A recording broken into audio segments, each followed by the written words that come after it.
Une comète s'apprête à frôler la Terre durant ce mois de Ramadan, c'est-à-dire au mois de mai. Elle bouleversera notre civilisation au point de tuer un tiers de la population mondiale. Notre bien-aimé prophète Mohammed, que la paix et la bénédiction d'Allah soient sur lui, nous en a avertis. Allah le glorieux aussi, dans son Coran anobli. Ici, nous allons tâcher de construire le calendrier du Ramadan en se basant sur la Sunna et le Coran, avec une interprétation inédite. Il y a deux signes pour le Mahdi. Le premier est une éclipse de lune, au cours de la première nuit du Ramadan, et le second est une éclipse du soleil, au milieu de ce mois. Le premier réflexe ici est de se ruer dans un calendrier d'astronome pour voir si des éclipses lunaires et solaires sont prévues pour ce Ramadan. Mais non, Allah ne fait pas dans la prévisibilité évidente. Il faut réfléchir à la lumière. D'ailleurs, il y a quelque chose d'illogique. Car s'il y a une éclipse lunaire le premier jour, alors il n'y a pas de Ramadan, car aucun hilal, c'est-à-dire le premier croissant lunaire, n'apparaîtrait.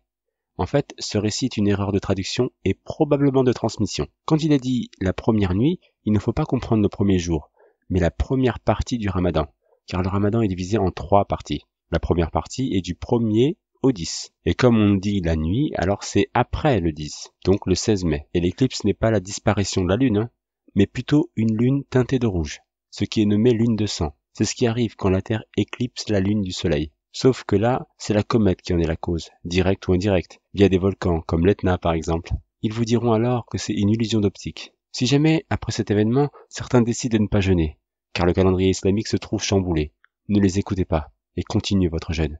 La ruine des Abbassides aura lieu à l'apparition d'un astre dans Al-Jaouf, le nord, du retentissement d'un fracas et de la production d'un engloutissement. Tout cela aura lieu au mois de Ramadan. Il y aura une lueur rouge qui apparaîtra entre le 5 et le 20 du Ramadan, le fracas se fera entendre entre la moitié et le 20 du mois, l'engloutissement aura lieu entre le 20 et le 24 et un astre apparaîtra, éclairant comme la pleine lune. Ensuite, il se courbera comme un serpent, au point que ses deux bouts failliront se joindre. Les deux tremblements auront lieu la nuit des deux éclipses. Puis, le météore projeté par une comète qui chute du ciel sera accompagné par un grand fracas. Il tombera en Orient et causera un grand malheur aux gens. Voilà un récit qui va grandement nous faciliter la tâche. Voici ce que ça donne dans la frise chronologique. Le ciel sera teinté de rouge. Si vous avez suivi ma première vidéo, vous savez que ceci peut être la cause de la fumée volcanique qui enveloppera la planète Terre. C'est toujours cette même comète qui en est la cause, de par son influence sur la Lune, et probablement la croûte terrestre, comme mentionné dans le verset 45 de la sourate La Fumée. Comme du métal en fusion, il bouillonnera dans les ventres. Les mers risquent de bouillir et les volcans déborderont. Arrivé à la mi du Ramadan, c'est le cataclysme, éclipse solaire, fracas, c'est-à-dire un grand boom, dû à une météorite escortée par la comète, qui passera le mur du son et tombera à l'ouest. Beaucoup pensent que c'est en Amérique qu'elle sera destinée. C'est possible, mais moi je pense que c'est dans l'océan Pacifique, ce qui produira les deux tremblements de terre du récit. C'est à ce moment-là que la Californie devrait se détacher. Des volcans devraient enfumer tout le pays, ainsi qu'un immense tsunami, sur la côte ouest des États-Unis et le Japon. Bref, c'est des suppositions, hein. À chacun sa peine ce jour-là, qu'Allah nous en préserve. Ensuite, on a l'engloutissement, ce récit en parle. Lorsque la discorde éclatera entre les tenants des étendards noirs, une cité d'Iram, dite Arasta, sera engloutie, et les trois factions apparaîtront en Syrie. Arasta est une ville en Syrie, située à Damas. Elle sera complètement engloutie. Bon, c'est après les éclipses de la lune et du soleil, de la moitié du Ramadan, que la comète devrait être visible, vers la fin du Ramadan. Lorsque l'Abbasside atteindra le Khorasan, l'astre à queue qui annonça lors de sa première apparition le péril du peuple de Noé que Dieu avait noyé, il apparut également à l'époque d'Abraham, que le salut soit sur lui, lorsqu'il fut jeté aux flammes, lorsque Dieu fit périr Pharaon et son armée, et lorsque Jean-Baptiste fut tué. Aussi, lorsque vous le verrez, implorez Dieu de vous préserver contre le mal des subversions. L'apparition de cet astre aura lieu après l'éclipse du soleil et de la lune. Autrement dit, tous ceux qui ont parlé de cette comète à leurs proches et qui espèrent qu'en la voyant, ils changeront d'avis, eh bien, ça sera trop tard, car le cataclysme aura déjà commencé. Ici, il faut croire avant de voir pour être sauvé. Maintenant, je vous demande toute votre attention. Je vais vous présenter la manière dont un tiers de la population mondiale va mourir, et quand cela va se produire. La mort pourrait très bien vous toucher, ou bien un de vos proches qui ne connaît pas cette prophétie. Tâchez d'être à jour avec votre entourage. Effacez les conflits et les non-dits, tant qu'il est encore temps, car sinon vous devrez en payer le prix, le jour du jugement. Mieux vaut alléger la balance maintenant. Voici un hadith du prophète Mohammed, que la paix et la bénédiction d'Allah soient sur lui. Lorsque le cri se fera entendre au mois de Ramadan, il y aura une grande mêlée au mois de Shawwal. le fanatisme tribal au mois de Dhul Qa'da, puis le sang sera versé au mois de Dhul Hijjah. Ensuite, au mois de Muharram, oh, qu'est-ce qui n'arrivera pas au mois de Muharram? Il répéta cette phrase 3 fois, en expliquant ensuite « Hélas, hélas, les gens seront tués dans un grand carnage. » Et que sera le cri au juste, ô messager d'Allah? Et il nous dit « C'est le fracas qui se retentira à la mi-Ramadan, la nuit du vendredi. Ce sera un fracas tel qu'il réveillera tous ceux qui seront endormis, qu'il fera se lever ceux qui seront assis, et qu'il fera sortir les jeunes femmes pudiques de leur foyer, dans la nuit du vendredi, lors d'une année au fréquent séisme. Aussi, lorsque vous ferez la prière de Fajr, la prière de l'aube, du jour de vendredi, rentrez chez vous, fermez les portes, calfeutrez vos fenêtres, couvrez-vous bien, et bouchez vos oreilles. Puis, lorsque vous sentirez le fracas, tombez par terre en prosternation et dites « Gloire au Saint, notre Seigneur le Saint ». Car quiconque fera cela sera sauvé, et quiconque ne le fera pas, périra. Effrayant. Suivez bien ces recommandations et sachez que si vous mourrez, dites-vous au moins que vous serez mort pendant le Ramadan, dans un état de jeûne, avec vos ablutions, ayant fait la prière à l'heure, dans l'espoir de vous rapprocher de Dieu, et qu'il vous accorde un grand pardon. Vous vous retrouverez alors dans cet état devant Allah le jour du jugement. Faites de votre mieux, Allah est certes attentif à nos pensées les plus profondes. Dans le hadith, on voit qu'il est dit « le fracas », c'est-à-dire la comète ou météorite qui passe le mur du son et produit un grand boom strident lors de l'impact, qui rend sourd ou vous tue, sur le coup, par une crise cardiaque. Ce cri ou son retentira à la moitié du Ramadan, dans la nuit du vendredi. Alors on va vérifier s'il s'agit bien de ce Ramadan. Après tout, peut-être que je me trompe. Eh bien, ah bah non, ça colle pas. Pourquoi? Je vais vous le dire. Quand il est écrit moitié du Ramadan, il ne faut pas comprendre le 15, mais plutôt le 13, 14, 15. Car comme pour les jeûnes des jours blancs en islam, qui se font à la moitié du mois, le 13, 14 et 15, ici aussi, il est question de ces jours-là. Ce qui nous fait commencer un vendredi 13. Mais n'entrons pas dans les superstitions. Ce qui nous fait une éclipse solaire de 3 jours. 3 jours de ténèbres. Même si on pourrait plutôt dire 2 jours et demi. Ne sortez absolument pas et calfeutrez-vous. Écoutez le dernier messager d'Allah, sur lui la paix et la bénédiction. Il faut que votre maison ou appartement ait l'air inhabité, qu'elle émette aucune lumière, bruit ou odeur de nourriture. Ainsi, on vous laissera tranquille. Adonnez-vous au dhikr d'Allah. Si vous lisez la sourate de la lune, vous trouverez les différentes catastrophes citées comme le cri, c'est-à-dire le fracas, le volcan pour Pharaon, etc. À vous de faire l'analyse. Au moment de ces ténébreux 3 jours, il va se passer quelque chose d'absolument hallucinant. Une invasion de djinns démoniaques sur Terre. Oui, vous avez bien entendu. Comment je sais ça? Eh bien, il y a des hadiths qui parlent de pluie torrentielle à partir du 20 de Ramadan. Mais en fait, il s'agit de pluie de météorites. Si Allah ordonne une pluie de météorites, c'est pour chasser les djinns démons. Et oui, comme il est écrit dans la sourate 37, les rangées, nous avons décoré le ciel le plus proche d'un décor, les étoiles, afin de protéger contre tout diable rebelle. Ils ne pourront être à l'écoute des dignitaires suprêmes, les anges, car ils seront harcelés de tous côtés et refoulés, et ils auront un châtiment perpétuel, sauf celui qui saisit au vol quelques informations. Il est alors pourchassé par un météore transperçant, sous-entendant là qu'il prend la fuite et qu'il arrive à s'en sortir. Dans le langage populaire, on appelle ça des extraterrestres maintenant, bien qu'ils aient été sur Terre avant nous, avant de pouvoir devenir des voyageurs de l'espace et du temps, et ainsi sortir du berceau. Ils vont faire une invasion pour une seule et unique raison, venir écouter le décret du 20 qui aura lieu le 27e jour du Ramadan, durant la nuit du destin, Laylatul Qadr. C'est durant cette nuit que l'imam Mahdi aura reçu l'information directement de l'ange Gabriel, sur lui la paix, de sa future mission, le 11 septembre. Et c'est le 3 avril, lors de l'Isra ou al-Mi'raj, la nuit du voyage nocturne et de l'ascension du prophète Mohammed, que la paix et la bénédiction d'Allah soient sur lui, qui a lieu le 27e jour de Rajab. C'est à ce moment-là qu'il aura vécu une expérience d'élévation de l'âme. C'est ce qu'on appelle la montée de Kundalini. C'est une illumination de l'âme qui donne au corps le plein droit sur la matière, car elle agit selon la lumière d'Allah. C'est ainsi que de nuit particulière en nuit particulière, le Mahdi est élevé et guidé. Les djinns vont être chassés durant la pluie de météorites le 20e jour du Ramadan, sauf certains qui arriveront à se faufiler et tirer quelques informations de ce que l'ange Gabriel, sur lui la paix, aura dit à notre futur imam de la paix. Ce n'est qu'après la fin du Ramadan que je vous conseille de sortir de chez vous, pour voir la comète qui s'en va à l'est, car c'est elle qui chassera les djinns. Vous devriez donc peut-être voir des ovnis fuir dans le ciel aussi. Peut-être que la comète perturbe le champ électromagnétique de leurs vaisseaux spatiaux et qu'ils sont obligés de fuir pour ne pas être endommagés et ainsi rester bloqués sur Terre. Allah est plus savant. Si les djinns extraterrestres descendent sur Terre, C'est probablement pour nous séduire et dire qu'ils viennent nous aider, blablabla. Mais c'est un mensonge, hein. Alors n'y allez pas. Car si eux n'arriveront pas à fuir les météorites, vous n'avez aucune chance. En fait, ils appliqueront le plan du Dajjal, l'Antichrist, en avance, à cause du décret divin, qui veut placer un calife de justice et d'équité sur terre, ce qui ne va pas dans leur sens. La comète apparaît en même temps que l'imam Mahdi. Les deux événements sont intimement liés, car elle aussi, la comète, illuminera la terre comme une lune, et éveillera par cette expérience émotionnelle forte les gens qui étaient endormis dans leur quotidien.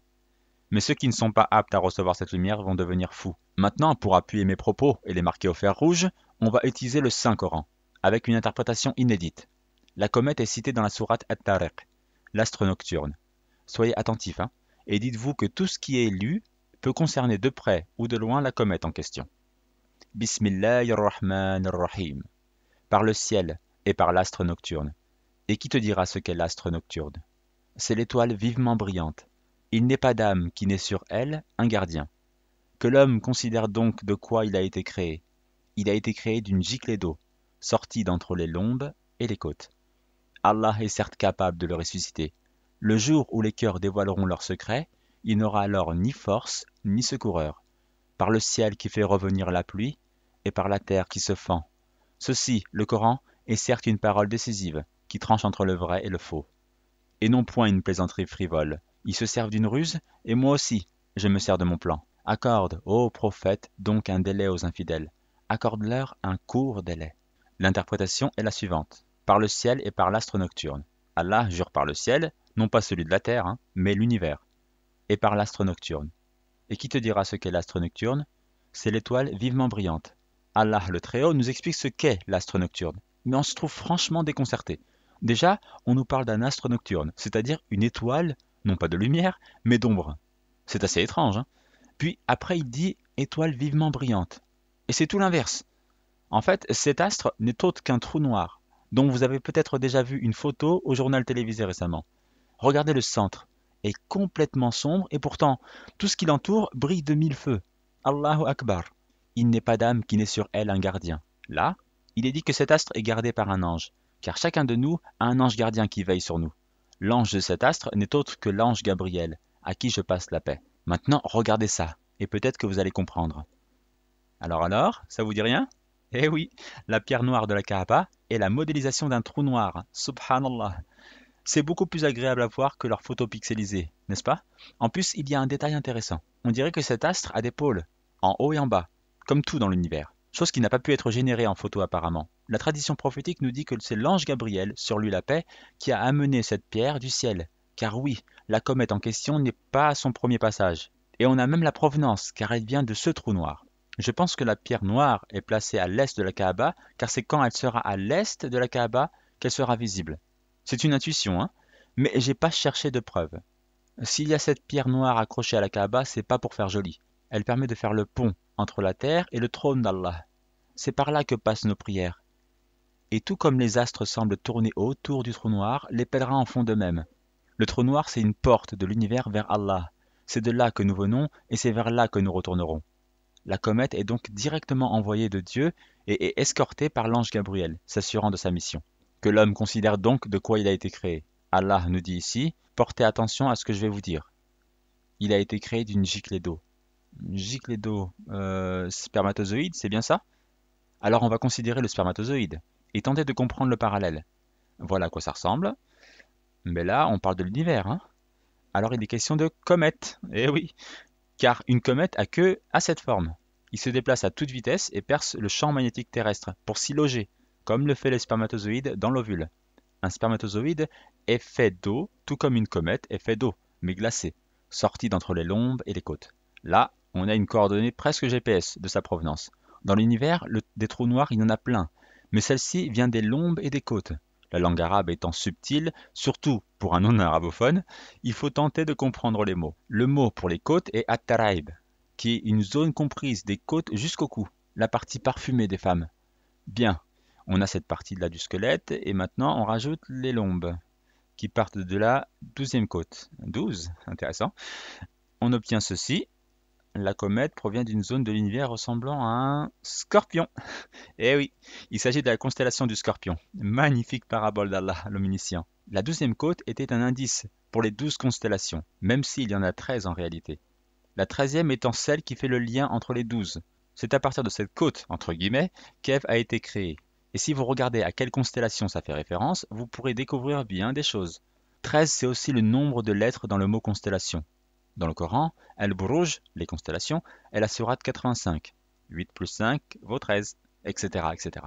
C'est au centre de cette galaxie que se trouve le trou noir Sagittarius A. Spermatozoïde, trou noir, et maintenant Voie lactée, la fente de la Voie lactée.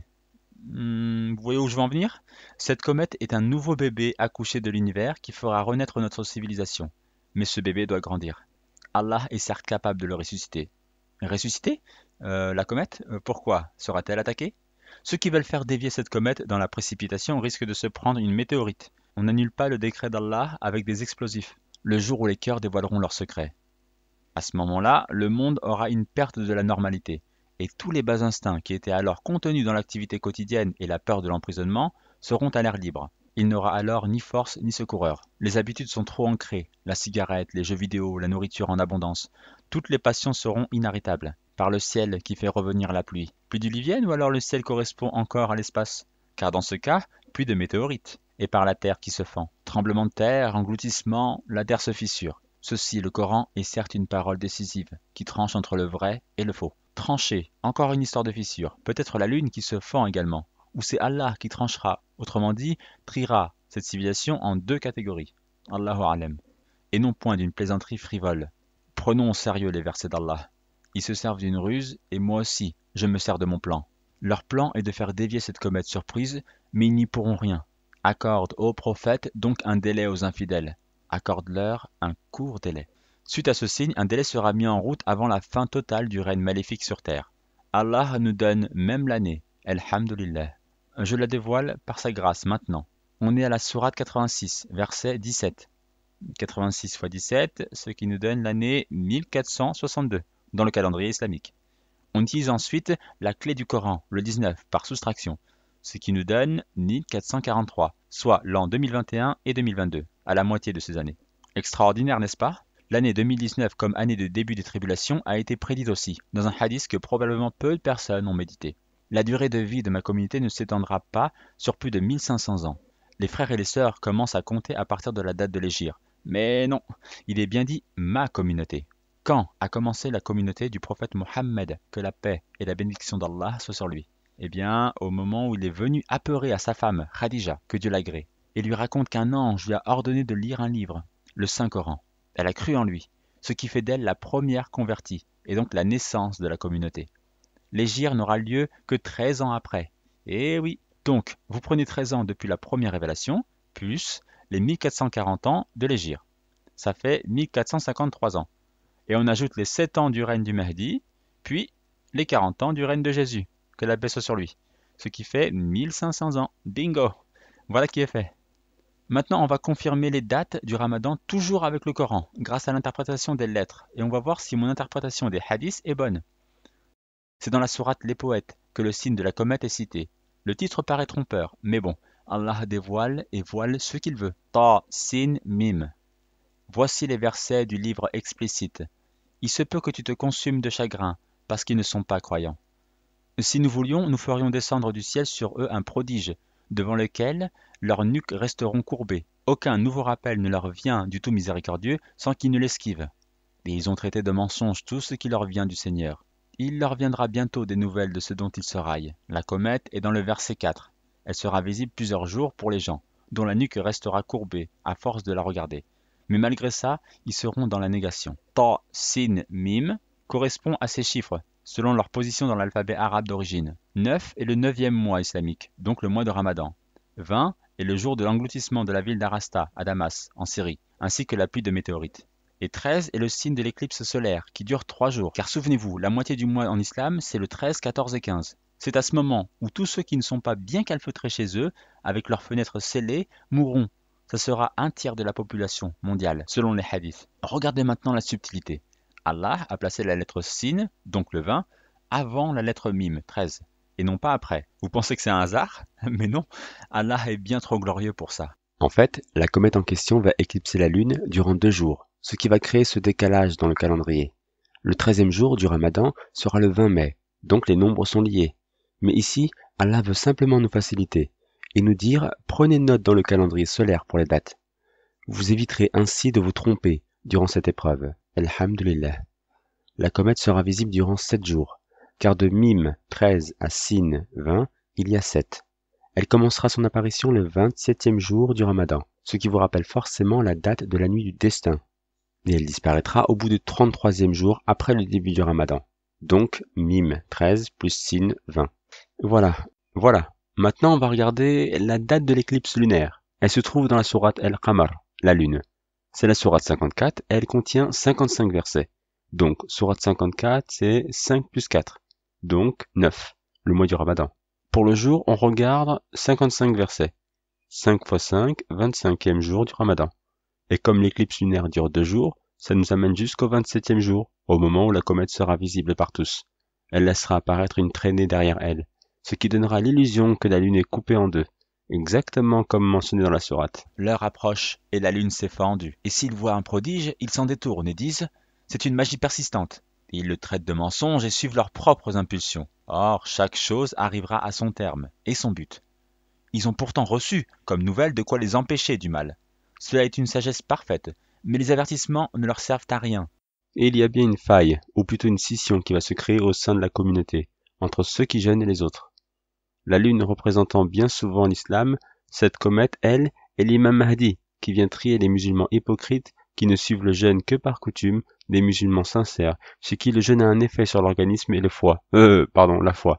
Voilà un faux lapsus pour les doués d'intelligence. Regardez, la date de péremption a été dessinée sur les drapeaux musulmans. On voit bien l'astre éclipser la lune. C'est à ce moment-là que le sunnisme majoritairement suivi parmi les musulmans va se diviser et mourir par l'extermination des Arabes, via un homme horrible que je dévoilerai, Inch'Allah. Voilà pour la lune, maintenant on va parler du grand bruit strident, le fracas. Une sourate porte son nom, Al-Qari'a, le fracas. Ici, pas de lettre au début, alors on va faire autrement. C'est la sourate 101 et elle a 11 versets purifiés. Par division, on obtient 9,1818. 9, le mois du Ramadan, 18 répété 2 fois. Pourquoi? Car en fait, ça nous donne une période du 18 mai, date du fracas, jusqu'au 18e jour du mois du Ramadan. C'est peut-être le temps que durera le bazar que cette météorite va créer sur Terre. Allahu a'lam. Maintenant, on va ouvrir encore plus notre esprit et on va se dire que 101 et 11, c'est du langage informatique, binaire. 1, 0, 1, 1, 1. Ce qui nous donne en décimale 23. Et ça tombe bien, car le 18 du Ramadan sera un 23 mai. Selon mon interprétation, tout ce qui est technologique ou informatique doit être lié aux technologies des djinns extraterrestres. C'est de cette science-là qu'ils pensent pouvoir devenir indépendants de Dieu. Il est donc possible que ce 23 mai, ils viennent à nous, avec un super ordinateur quantique, capable de répondre à toutes nos questions. C'est en islam ce qu'on appelle Dabba, la bête. C'est un système informatique qui sera un jour adoré et remplacera Dieu dans le cœur des gens. Mais ce système informatique n'est en rien satanique, comme beaucoup le prétendent. C'est simplement un outil de calcul rapide et autonome, sous la base du machine learning. C'est-à-dire que l'ordinateur est capable d'apprendre par lui-même. Elle prouvera la véracité du Coran et de la signature 19 dans celui-ci. La bête ou le superordinateur quantique offert par les extraterrestres sera donc sur Terre à cette date. Leur plan serait donc d'introniser celui-ci comme gouverneur de la Terre pour apporter des solutions à tous nos problèmes. Mais leur plan va échouer à cause de celui d'Allah. Et ils vont être chassés par les météorites qui seront elles aussi accompagnées par des anges gardiens. Peut-être que cette machine se trouvera alors sous terre à la suite de cette attaque de météorites, et qu'elle sera récupérée par l'imam Mahdi plus tard, et utilisée à bon escient, jusqu'au jour où... Bref, voilà ce que je pense du 23 mai. Mais ça peut peut-être tout simplement dire qu'Internet et la technologie va revenir ce jour-là, après avoir vécu un blackout du 18 mai au 23 mai. Allahu a'lam. Et dans ce cas-là, je pourrais continuer la transmission, Inch'Allah. Au fait, je tiens à préciser une chose. En islam, il y a ce qu'on appelle l'irtikaf. C'est une retraite spirituelle coupée du monde que l'on fait les 10 derniers jours du Ramadan, donc à partir du 19, le vendredi. Tous ceux qui feront cette pratique seront protégés d'un éventuel événement de tentation durant cette période. Pour ceux qui ont l'œil observateur, vous avez sûrement remarqué quelque chose. Tous les gros événements sont collés au vendredi. Dans les environs du 16 mai, le ciel se teintera de rouge, ce qui donnera l'illusion que la lune est éclipsée par la Terre. Le vendredi 17 mai, il faudra calfeutrer son chez-soi, portes, fenêtres et aération, pour ne pas laisser passer la lumière des éclairs qui peuvent vous aveugler, et la fumée volcanique toxique qui, elle, vous tuera. Je pense que c'est cette fumée volcanique opaque qui éclipsera la lune et le soleil. Ça durera 3 jours, le 13, 14 et 15e jour du Ramadan, donc le 18, 19 et 20 mai, en sachant que ça peut très bien commencer durant la nuit du 17, après la prière de Aïcha. Les 3 jours de ténèbres, c'est le pic du cataclysme, avec une grosse météorite qui tombe en Orient, peut-être dans l'océan Pacifique, tremblement de terre, big one, tsunami, etc., etc. Bref, accrochez votre cœur à Allah et ne lâchez rien du tout. Le 23 mai, les djinns extraterrestres débarquent et nous proposent à nous, pauvres humains, une aide pour relever la tête. Ils débarquent avec un cadeau, un super ordinateur quantique, capable de nous guider, car il sait, entre guillemets, tout. Contrairement à nos présidents, cette ruse, prévue par Dieu, sera déjouée le 24 mai, où tout djinn et humain qui les accompagnent seront tués ou chassés par des anges et des météorites. Tout cela sera accompagné d'un vent. C'est le jeudi 30 mai que la comète passera devant la Lune et l'éclipsera, et donnera l'illusion que la Lune est coupée en deux, via sa traînée. Ce n'est qu'après le 31 mai, donc après la nuit du destin, Laylatul Qadr, le moment que la comète sera dévoilée dans le ciel, et ça durera 7 jours, donc jusqu'au vendredi 7 juin. Un vent devrait nettoyer le ciel, et vous pourrez de nouveau respirer, Inch'Allah. L'imam Mahdi aura reçu la visite de l'ange Gabriel, sur lui la paix, et connaîtra son destin avec certitude. Son identité devrait être connue durant ces jours-là, via mes vidéos, ou alors via d'autres frères de la caverne. Mais ensuite, il sera caché aux yeux des gens, tout comme la comète après les 7 jours. Je ne sais pas si vous avez remarqué, mais les anges sont liés à la pluie de météorites, les djinns maléfiques aux nuages de soufre de la fumée volcanique, la communauté musulmane à la lune, l'ange Gabriel au vent, donc à l'esprit, et l'imam Mahdi à la comète. Il y a plusieurs niveaux de manifestations célestes et terrestres, car ce qui est en haut est comme ce qui est en bas. Vous pouvez faire cette même réflexion avec le soleil. Remarquez également la proximité entre les jours importants et les vendredis, ou Shabbat. Voilà, j'espère ne pas me tromper, afin que cette frise que vous allez noter sur papier vous accompagne durant ce mois de retour à Dieu. S'il y a un décalage de quelques jours avec la réalité, les doués d'intelligence sauront raisonner. Car si l'électricité et Internet n'est pas disponible, alors je ne pourrai rien vous transmettre. Gardez bien en tête que dans cette épreuve, ce qui nous est demandé est de garder son calme et de se tourner vers Allah durant ce Shabbat forcé à la moitié du Ramadan et à l'échelle mondiale. Vous devez avoir un rythme cardiaque régulier et calme. C'est pour cela que notre prophète, paix et bénédiction d'Allah soit sur lui, nous demande de glorifier Allah prosterné, car c'est dans l'évocation continuelle d'Allah que le cœur se calque au rythme respiratoire et abaisse votre rythme cardiaque. Les postures de la prière aident à pouvoir contracter cet organe et à purifier l'organisme dans le mouvement continuel du diaphragme cadencé. Si votre mental n'imagine rien, mais que vous vous focalisez plutôt sur les sensations physiques de votre poitrine, alors vous réussirez, Inch'Allah. C'est la science de la purification de l'âme, qui n'a pas encore été dévoilée, mais ça ne tardera pas, Inch'Allah. Cette solution n'est malheureusement pas applicable aux enfants. Alors pour eux, vous devez leur apprendre la cohérence cardiaque. Inspirez 5 secondes, expirez 5 secondes. Pendant 5 minutes. Si 5 secondes est trop, alors diminuez. Ils ont des petits poumons. Il existe aussi des solutions médicinales, comme l'huile essentielle d'ylang-ylang, à respirer, ou alors l'aubépine, qui agira efficacement à ce grand passage de stress. À vous de choisir selon l'enfant. Profitez de cette occasion pour demander l'acceptation du pardon d'Allah au péché que vous avez fait à vous-même et au mal que vous avez engendré, ne serait-ce que pour votre inaction. Lorsque vous verrez une colonne de feu dans le ciel du côté de l'Orient, au mois de Ramadan, préparez autant de provisions de nourriture que vous le pourrez, car ce sera une année de famine. Ce récit m'évite de perdre du temps pour faire une vidéo sur la crise économique, car c'est l'apparition de la comète qui va déclencher la crise, tout simplement. Alors prévoyez un max de nourriture et de choses utiles, comme de l'essence pour faire l'exode en montagne, après la comète, donc juste avant la guerre mondiale. Vous devriez vous reconnaître sur la route, alors soyez amical malgré vos différences d'opinion. Ça vaut vraiment pas le coup de se chamailler durant cette période. Vous allez devoir ensuite rejoindre l'imam Mahdi le 11 septembre 2019 pour lui prêter serment d'allégeance.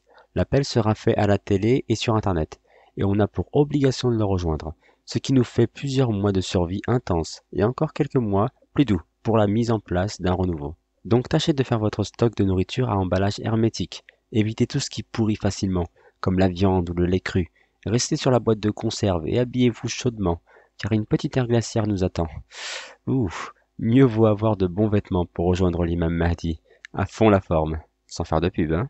Voilà ce que j'avais à vous transmettre fraternellement. Oh Allah, le Très-Haut, ai-je transmis?